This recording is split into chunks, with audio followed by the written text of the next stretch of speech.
All right, Kenneth, thanks, and thank you to all of you that are joining us. My name is Mike Dietrich. I'm the VP of Product Marketing here at Cvent, and joined by Alyssa Peltier. Thanks for joining today, Alyssa. And again, thanks to all of you for joining us. So it's such a great time listening to our previous speakers, by the way, Alyssa. I mean, that was really interesting. But Alyssa and I are going to take you into a little different part of marketing for the next 30, 35 minutes. We're going to take you into your event channel. And just maybe to set this up as I come off that watching that previous session, our research shows that in many organizations, your events, right, the events you host, the events you attend, tend to take up anywhere from 20 to 25% of your marketing program budget. So it's a pretty significant investment that most of our organizations that we work with have in this channel. And as we look back, perhaps no marketing channel was more disrupted in the last year than your events channel. I mean, think about it. In-person events went away totally and immediately. And so we're now in this place where there's an emerging mix of in-person, virtual, and hybrid events, right? And what we're seeing more and more is marketers like you and I trying to assemble this program, rebuild this program again to replace the leads and the engagement and the pipeline and revenue that we've always counted on this channel to deliver for us. There's been just a ton of experimentation over the last 12, 14 months in this channel. And look, we applaud that. But there's still a lot of questions out there about where do we go from here with our event programs, with our event channel, with this 20 to 25% of program budget that we've got to make work hard for us. And so that's what Alyssa and I want to talk about today. So we're going to do a couple things in the next 30, 35 minutes.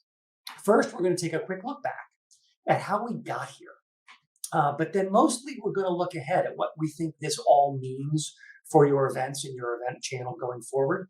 And just a quick hint, we see a tremendous amount of opportunity in this space going forward.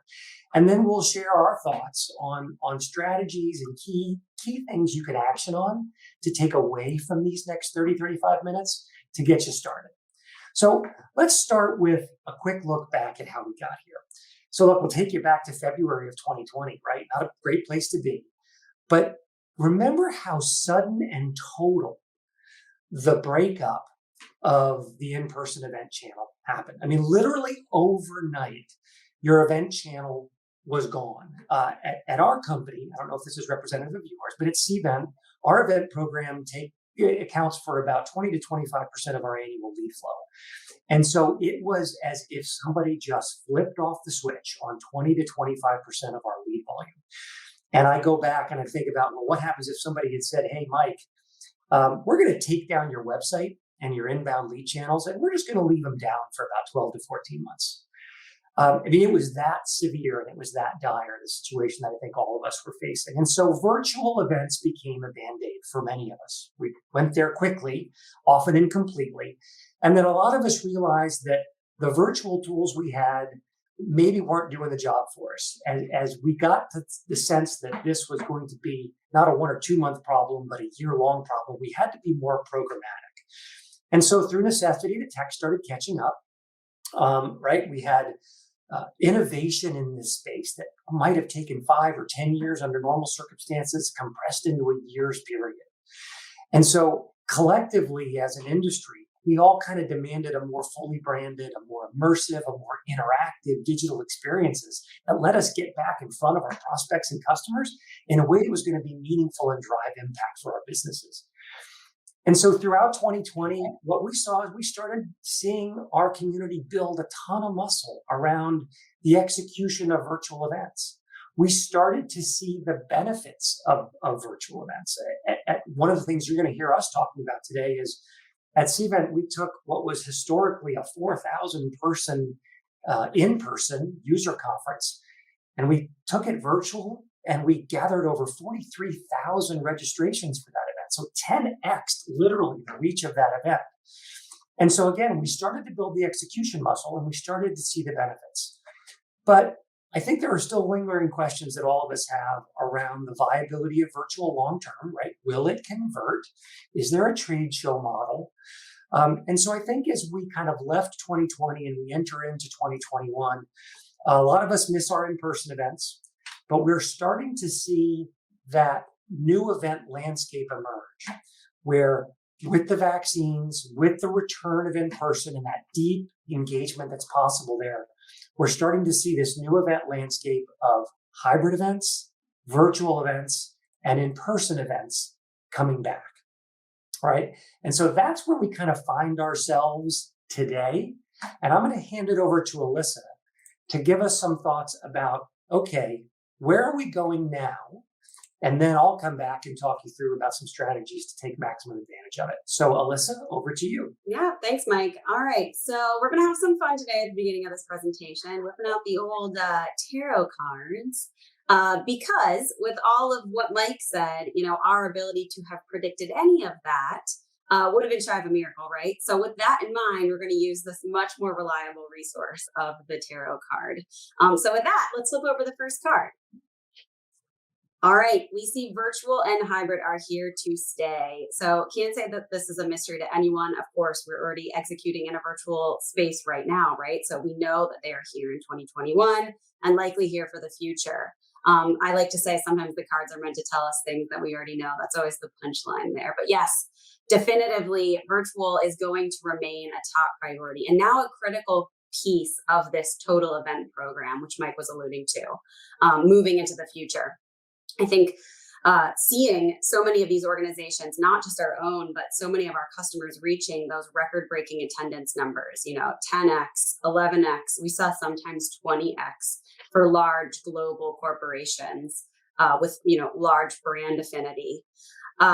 They were doing this with relative ease and lower costs. So we definitely think that virtual will remain in the cards as a mainstay of the total event program. But what we are starting to see more frequency and creativity and experimentation with is in terms of the hybrid event offering, with the in-person events starting to come back into the fold, but with new, arguably much more creative ways of satisfying both the organizational needs, but also the attendee needs. Access is definitely still of concern for many. A couple of factors that we are still seeing in that, of course, are those residual safety concerns. So even having been vaccinated doesn't necessarily guarantee an attendee. There's also reduced travel budgets that are still in effect, especially at the enterprise or top tier space. And then there's still restrictions in a lot of areas, not just the US, but we still see a lot of other nations that are struggling with the disease. And so to offer this hybrid event experience allows for a little bit more of that flexibility and accommodation across your attendees, but at the same time still maintains that scalability that the virtual audience provides. And you also have the deepening of the engagement that the in-person piece presents. So we will talk a little bit more about virtual and hybrid events in a second, but let's go to prediction number 2. Planner and marketer silos start to fall. I really hope with the marketers on this call, this one resonates with you. But we saw this across the board, and we're continuing to see this moving into 2021. Lots of marketers falling into our sales conversations more so than ever before. And as a result of this, a lot of the resources, the technologies, and the program division that has existed for years between meetings and events and marketing is continuing to break down. We know that a lot of these traditional in-person events had really been relegated to the planning team. But with the virtual events coming into the fold and really pushing new boundaries and marketers being involved more than ever before because of their knowledge of the digital space, we're predicting that when we transition back fully into these hybrid and in-person models, both that traditional marketing and digital skills are going to remain critical components of event strategy and channel strategy, and then execution of the program at large. And we will talk a little bit more about that as we continue on in the presentation. But let's flip our last card here. Event tech and data mature. So already kind of touched base on this a little bit, but this tech stack, especially as it pertains to event automation, something that Cvent has been preaching basically since we got into the space, is now maturing finally but at an accelerated rate. And it's finally catching up with these other digitized channels. It's this tech that now sets you up to have a universal program architecture and templates across all of your events, whether those are virtual, in person, or ultimately hybrid. And so the technologies we use for the in person events are now converging with those that are supporting online audience as well. We're also seeing, as a result of that convergence, better adoption of the integrations that we support or that exist in the online and digital event space. With other MarTech or CRM systems to solve for some of the traceability and the proof of investment issues in the events channel of the past. So now that we've given you kind of our three key opportunities here, I'm going to pass the floor back over to Mike to talk a little bit about how those predictions will turn into some action for your organization. Great. Thanks, Alyssa. And yeah, look, this is where the rubber starts to hit the road, right? Okay, so this is the environment we see. This is the landscape that appears to be emerging. What do we do about it? We wanted to talk to you about three areas today because so many of you that are on this call, Alyssa talked about more and more marketers in the event channel now than probably ever before, right? As this channel increasingly digitizes, it starts to look more and more like the digital channels that marketers are just native in. So a lot of you on this call are going to be the owner of, or at least a key stakeholder in this new live engagement channel, right? With virtual and hybrid and in-person experiences. And there's no doubt that this is going to be among the highest, if not the highest impact channel that many organizations will have. So what's it going to take to be successful here? And we're going to talk about three things. We're going to talk about first, strategy. And look, when you have multiple options of what type of event, should I have a virtual event? Should I have an in-person event? Under what circumstances might I want to make this a hybrid event? How do you deploy these new tools in your toolkit for maximum impact? So that's the strategy portion we'll walk through. Then we're going to talk about the team piece. And Alyssa alluded to this in the planner and marketer silos starting to fall. Look, there's no getting around the fact that as these events become more digital, or at least have more of a digital component, their execution requires a new blend of marketing and planner skill sets to make them successful. So we'll talk through that for a minute. And then last, we are going to unpack tech for a little bit and understand the implications of this new event environment on the technology that you need to use. Because look, having one tech stack and set of tools for your virtual events and another set of tech for your in-person events is probably just not tenable when increasingly you're going to see your buyers, your customers, your prospects transition through all three of these event types over their buyer journey with you, right? And so if you need to capture all of that insight at the attendee level and the account level, you're going to need a nice consolidated piece of tech. So look, hopefully this image illustrates that point. Your event channel has already been part of your buyer and customer journey, right? I think many of you instinctively are drawn to this slide and recognize your event program in this slide, right? They're integral. Events are integral to the customer journey and the buyer journey, helping us take people from awareness all the way to purchase and then from purchase all the way to expansion. None of this is new, right?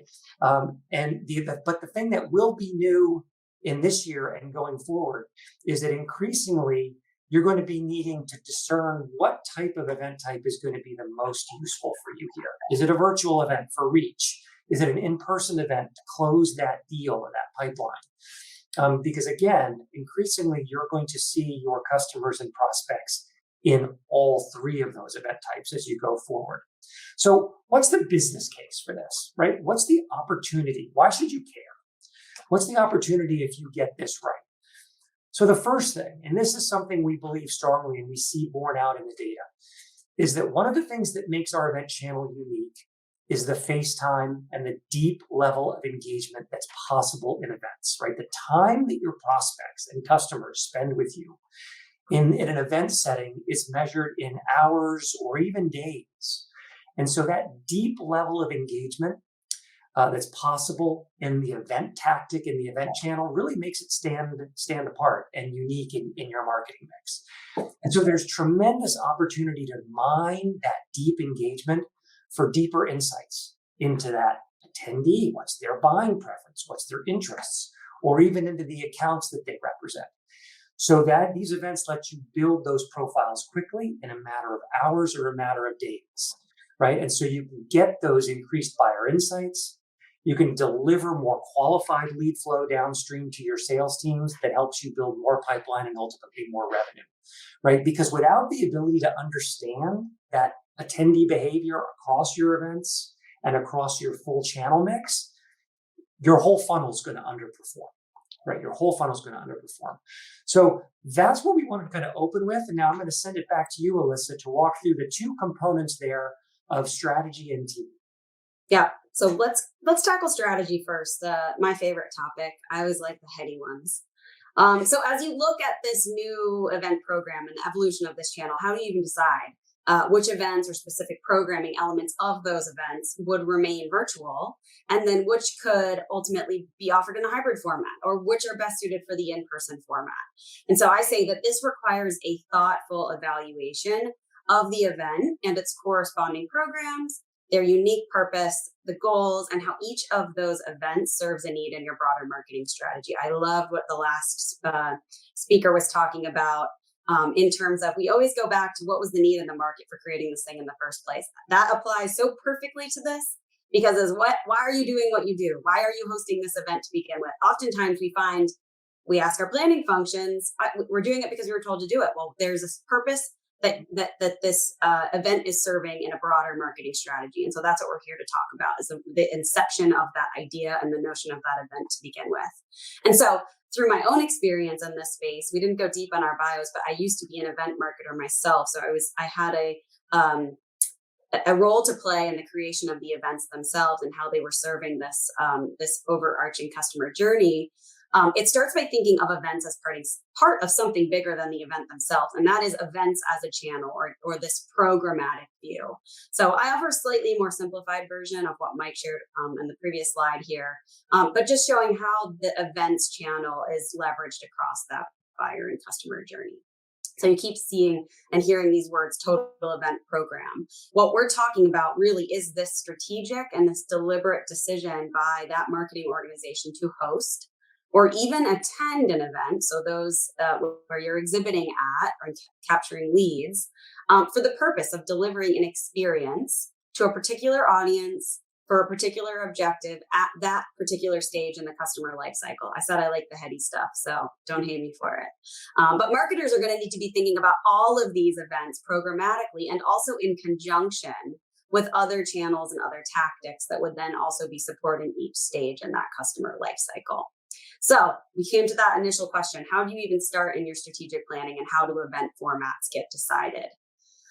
First, each one of those events is going to exist for a reason. So we don't simply gather just to gather, especially not in the B2B or B2C space. There's business corporate objectives that need to be met here. So when your organization decided to invest in putting on that event or attending one, it did so with that distinct purpose in mind. And so boiling down each event's purpose is fundamental to building that total event strategy. And so I like to break down a practical example from one of our own event programs.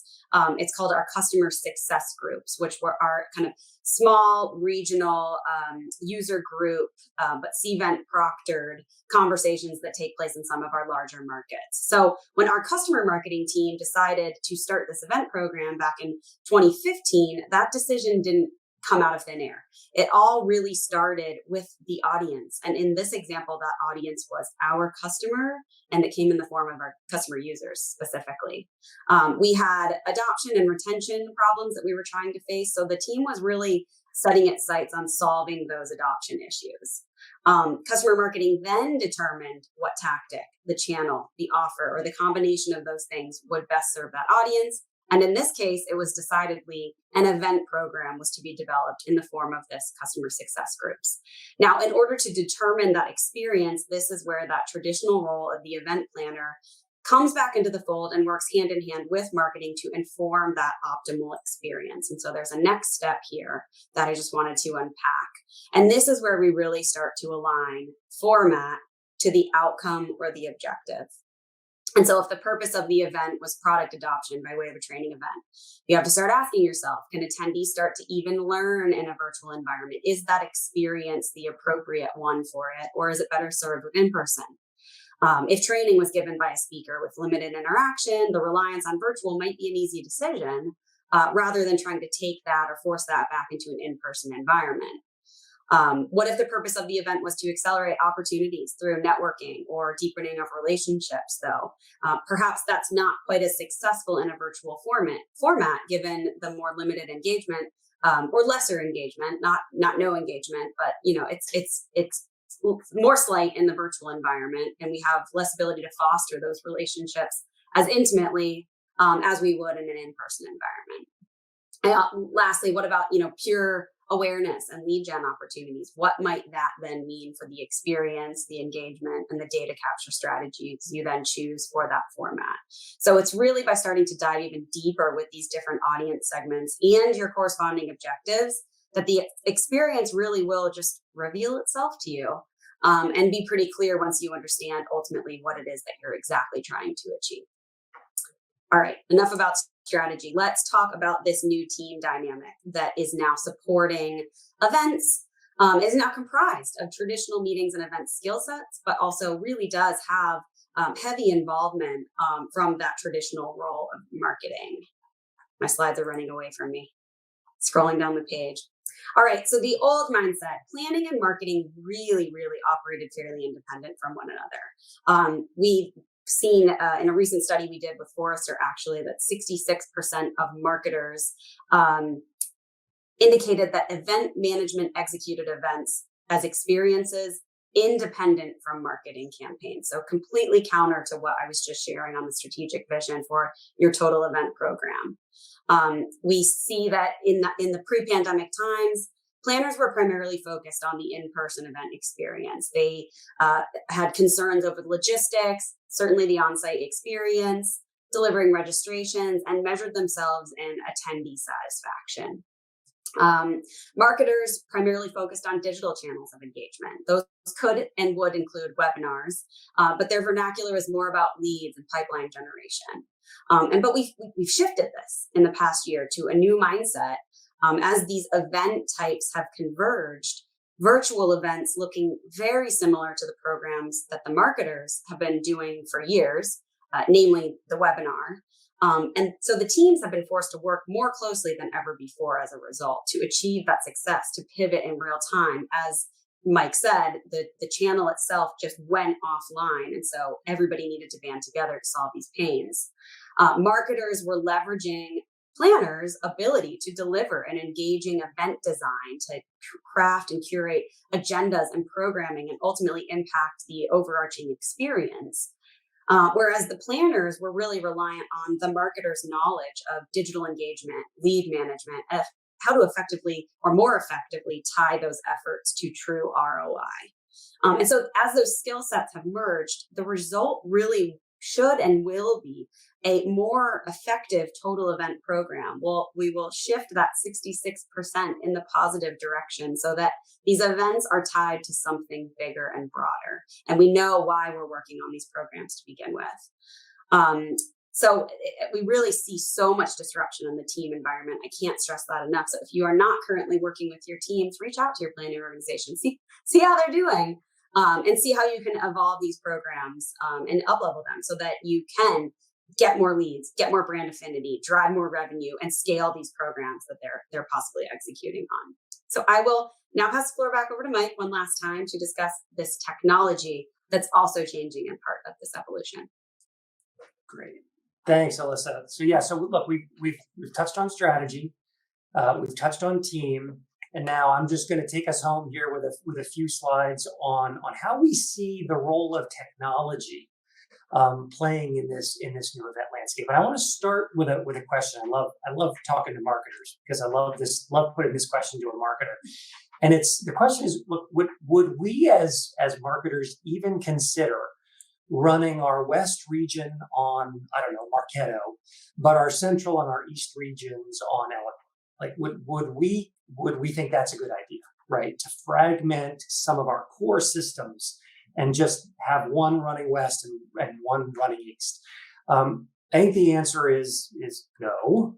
It'd probably be marketing malpractice for many of us, because we tend to have one system running our critical programs.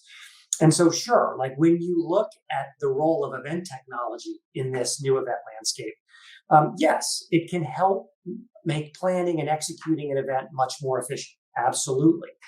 But for marketers, the job of event tech, unfortunately, is not to make the planning team's job easier. It's not to save them time. The job for a marketer for event tech is to listen for and to capture interest in buying signals, right, at that event and across all the events. And so when we look at, we tend to have one system running critical programs. The same is true for event technology, and for the same reasons, because it allows us to standardize and normalize the data that's coming at us from all of these engagements to see a full picture of interest and to take the next best action. Some people ask me, like, why did you choose to put a bunch of pencils on this slide? It's to try to emphasize this when things come at marketing ops departments and marketers that are the same, and we standardize and we normalize and we know what a lead looks like and we know what to expect, we can scale that. We have a single source of truth about what that data looks like, and we can get it to our downstream marketing organizations and our selling teams so they can take the next best action, right? And so that is the promise of what we see the emerging role of event tech playing an even more central role in helping to stitch together the data that's coming out of your virtual events, your hybrid events, your in-person events, because remember, the activity data that sits there is incredibly rich. Now, capturing that data across the event channel is great. One of my favorite sayings is it's critical, but it's not sufficient. You're only part of the way there, right? We need to put that great engagement data into the systems that our sellers and our marketing teams live with every day, right? We've got to get that data into Marketo, into that buyer profile, into Eloqua, into Salesforce, into Microsoft Dynamics, right? We've got to free our event data from its silo and put it to work in the systems that our sellers and our marketers live with every day. That's what's ultimately going to make the event channel a key contributor, and the data that comes out of it, a key contributor to that digital mix, right? And it's not just the demographic and firmographic information I'm talking about. Like, yeah, you're going to get a ton of that in your registration systems for an event. But it's much more about the activity data that happens online in a virtual event, in person at a hybrid or an in-person event. Like when you think about the interest signals and the buying signals that come off of those interactions, it's truly extraordinary, especially when you can combine those insights with what you already know about that prospect, buyer, or customer to generate a tremendous amount of interest. Now, just to tell you a quick story in the Cvent Connect user conference that we had. I mentioned that at the very beginning, like 4,000 in person to 43,000 registrations for the virtual event. Over that 2-day event, we captured over 1.1 million engagement points. It's a wholly virtual event, but as people are registering for sessions, attending sessions, giving feedback, right, sharing all of that insight that they're getting, you are capturing that and you're building profiles and you're starting to see people much more clearly. And yes, that is important for understanding attendee and account behavior at a single event. And it's even more important as it helps you understand attendee or account behavior across all the events that they attend with you in the course of a year. But what we find is that when you can start to plug those engagement points and that insight into cross-channel visibility, that's when the real impact happens. And so what you see here is just the insertion of events into a normal buyer journey, right? Where a prospect comes and maybe reads a blog first and you get to know a little bit more about them. They start to come in clearer focus for you. They maybe visit your website. Then maybe they attend a virtual event with you. And again, each of these times that they're doing this, they're leaving digital breadcrumbs behind. And you're starting to assemble those to get a much more clear picture of what this prospect cares about, what their buying signals might be, and how to more accurately and completely follow up with them. So this is the opportunity that we see in front of us. We see a tremendous set of virtual, hybrid, and in-person events ahead of us. And we do see that if you can get the right strategy in place, understanding that maybe we want to leverage the reach and engagement of virtual early on in the buyer journey, but then maybe as they're getting into evaluation stage or they're close to purchase, maybe we want to make that extra effort to get that individual or that account into an in-person experience, right? We start to see the strategy component play out. We start to see the planning team and the marketing team working together in a way they never have before to not only deliver an engaging experience in person and virtually, but make sure that we are driving the right engagement in all of those touch points and capturing it and getting it downstream through to our sellers and to our marketers so they can take the next best action. So hopefully we've left you with a little something to think about today. And I don't know if I see any questions, or Alyssa, if you see any questions, or Kenneth, maybe we hand it over to you for any questions. But I just wanted to end by, Alyssa, thanking you again. Always a pleasure. You as well. Thanking the audience for choosing to spend 40 minutes of your day with us. Absolutely. We'll take your questions now, guys. Okay. Do we have any, Kenneth? If not, Alyssa and I, in full disclosure, have done this a couple times before. And there's always one or two that have risen to the top. So, Alyssa, you want me to go for it? I'll start. So, in terms of now that we're in this new event landscape, right? Okay, so virtual's here, hybrid's here. We think it's going to be here. What do you think, in talking to the marketers that have joined us today, what is the single biggest critical skill that you think is going to be necessary for marketers to help navigate this going forward?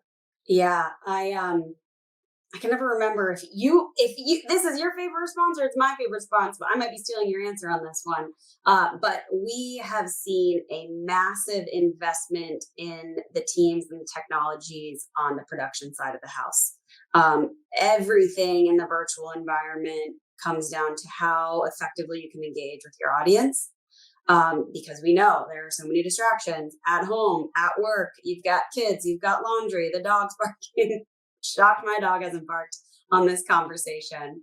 But the more that you can invest in your production quality, the more that you can captivate and mesmerize that audience. And you can control the narrative and control their eyeballs on your screen and make a connection with them and your brand, and ultimately deliver, whatever it is, whatever the output is that you're seeking for that experience. But we felt that immensely when we went to produce our Cvent Connect conference. Just had no idea what we were getting ourselves into on the production front. Our meetings and events team really drove that conversation. Our marketing organization just needed to get on board, get off of the reliance of the PowerPoint decks, and really just be prepared to be broadcast journalists, essentially, and for them to be our executive producers as we were going to present that content. And it paid in dividends for us. We not only got the registrations, but we also had an insane amount of attendance at that event as well. And I think it was a testament to the engagement that we put into the production of the content itself. Yeah. Great. And the only thing I would add, no, Alyssa, you didn't steal my answer. Okay, good. So one of the things that we had to work through, and we see a lot of our customers working through, is how to prepare for the massively scaled up lead flow that can come from virtual. And you can call it lead flow. I know some organizations don't. They have different definitions about what they consider a lead at their events. But in any case, as your organization steps into virtual, or even append a virtual audience to an in-person event and make it hybrid, you are talking about probably thousands, if not tens of thousands, of additional attendees, viewers. And you're talking about hundreds of thousands, if not millions, of additional engagement points flooding into your marketing ops systems. And so one of the things that I would just urge you to do is get a handle on some type of engagement score, right? One, it's hard to deal with 1.1 million. What we see as an emerging best practice is we're going to start to score that behavior. We're going to start to take each of those engagement points and build an engagement score at the attendee or the account level It's just going to make it easier for our organizations downstream to be able to prioritize follow-up. And so that's one of the things that we see more and more of as we work with these organizations is, okay, we're about to turn on the fire hose of touch points, engagement points, buying signals, whatever you want to call them. Do the upfront work of understanding how you are going to consolidate those into actionable scores at the account or attendee level, so you can make the best use of them. I think we're talking to marketers. I think this goes without saying, but a data first strategy when it comes to your building out your meetings and events program is going to pay in dividends when it comes to the amount of data that you're dealing with at an event experience, because you know what you need to measure. Then there's just going to be so much data. It's kind of a data everywhere kind of conundrum. But if you are hyper focused and hyper vigilant on what it is that you're aiming to do, you will know what data you need to be looking at and what's important in order to track progress towards that output or that objective. So if it's a brand awareness event, your metrics might look different than if it's a lead generation event, which might look different if it's an adoption related event. Understanding why it is that what it is that you're doing and why you're doing it is going to determine not only the data capture strategy, but how you're ultimately quantifying those insights as well. So it's thinking about what you need to capture first before you even go to set your event strategy is really important. Okay, we're starting to get some questions in. Mike, I'm going to ask you this one. Shameless event plug here, or shameless event opportunity here. Is there a specific program to use when creating the virtual event? Yes. Look, so yes, there is a shameless plug is coming, but I'm not going to start with a shameless plug. Good. There has been an explosion in technology options in this space, right? We talked about that a little bit at the beginning. And that's been a blessing and a curse for many organizations, right? There's a lot of choice. What we see is that a lot of organizations are now struggling. Okay, I got to go evaluate 10 things. I got to run procurement through 5 of them. But yes, there is a bewildering group of virtual event technology platforms out there. Yes, shameless plug, Cvent has one. It's called our Attendee Hub, because we see a world where you're going to have one piece of technology that's enabling you to power a virtual event, power a hybrid event, and power an in-person event, and have all of that in one place. You don't have to go evaluate and integrate and train and support multiple different pieces of technology. So that is my shameless plug, but I would be remiss if I didn't say there are a lot of great options out there. You should do your homework on that, but benefit from the explosion in technology that's really now able to deliver much more engagement and interactivity than we ever thought possible a year ago. I would also even add to that too, the flexibility to configure any type of experience that you want to. So we realize that their events are creative things. They have a lot of opportunities, a lot of different programming elements, a lot of different functionality, if you will. And so the technology needs to adapt to the experiences that the marketers and the planners are trying to deliver. And that's also been a really amazing part in our industry to see the technology advancing so quickly to keep up with the creativity on the planner and the marketer's end. I think that there's even more work to be done there. But there was a question related to experiences. It was a tactical one. From a fundraising event point of view, have you seen any interesting and innovative tactics used online or even at a hybrid event to increase engagement, raise funds, or facilitate networking? So there's lots to unpack there. But we've seen a lot of interesting things that can be done in that space. One, fundraising, but just purely on the ticket sales, we've seen people include like add-on fees. So you can add $1 or add $200. I mean, depending on the type of fundraising event, right? Like these could be big dollar investments that you're seeking, but certainly at a smaller monetary up point that can be captured within a pretty complex or configurable registration platform. I haven't seen any kind of add-on experiences within the events themselves. I myself am not an event planner. I don't claim to be one. I just work with them. They're the ones who craft the amazing experiences.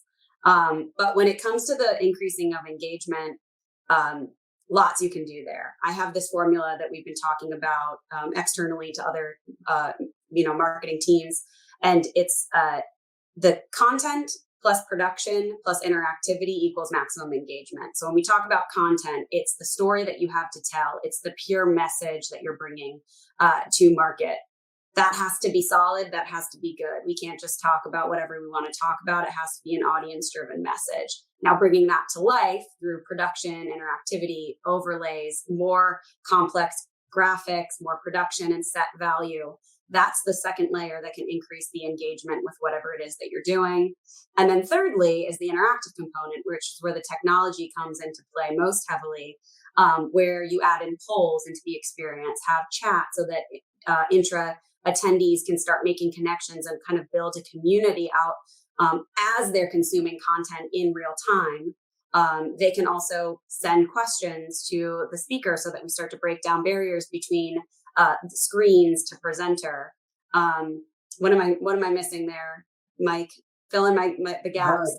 I think you nailed it. That's great. That's great. I'm wondering if Kenneth, are you going to give us the hook? Or are we good for a couple more? Cut us off. You tell us.